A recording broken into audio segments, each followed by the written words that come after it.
Ron Mark. Thank you, Mr. Speaker. Well, it's an interesting speech, and hearing strategy coming from the architect of the TPPA and what a failure that's been, it's quite and I can only say astonishing. And I would say this to Mr. Grosser,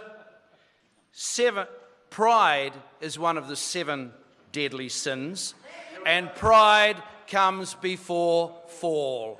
And normally, pride goes hand in hand with arrogance, and that is what we are seeing truckloads of in this House, and in particularly around the flag debate. Mr. Speaker, yesterday, New Zealand First was asked if we would give leave to allow the National Green Coalition, because that's what we're seeing play out right now, the National Party coalescing with the Greens to put legislation on the floor of this House to change the New Zealand flag referendum so that they can get a red peak flag onto the ballot paper.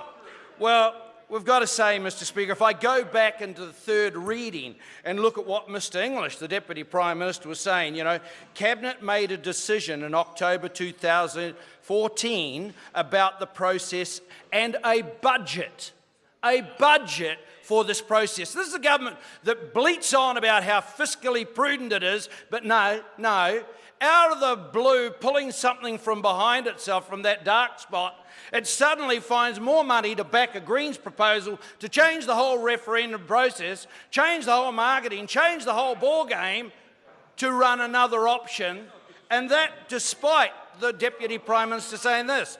The process stressed the independence of the flag consideration panel and the transparency of any decision-making around it. He also said, clearly in the third reading, clearly we are heading out of these swirling political waters, fortunately to the sunny uplands where New Zealand will get to decide blah, blah, blah on the New Zealand flag.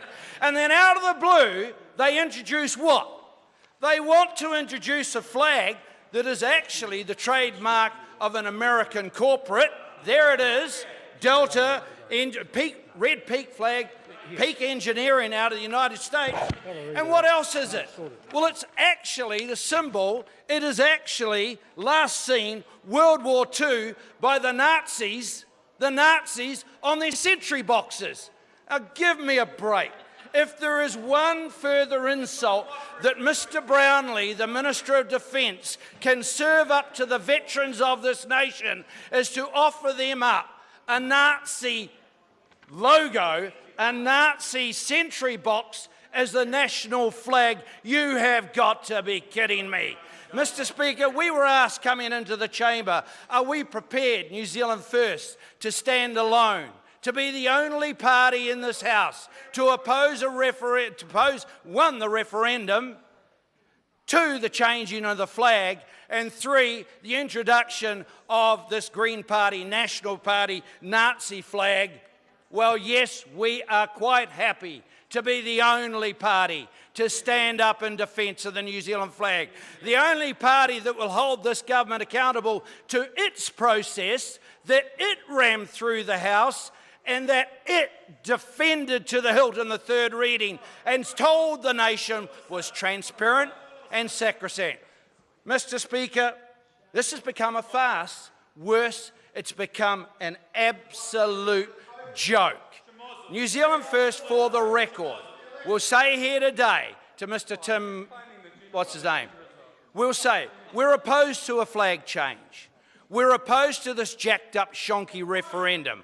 We're opposed to this latest attempt to hijack and make an even more ridiculous referendum, and we will be proud to stand as the only party to defend our flag. Thank you very much, Mr. Speaker.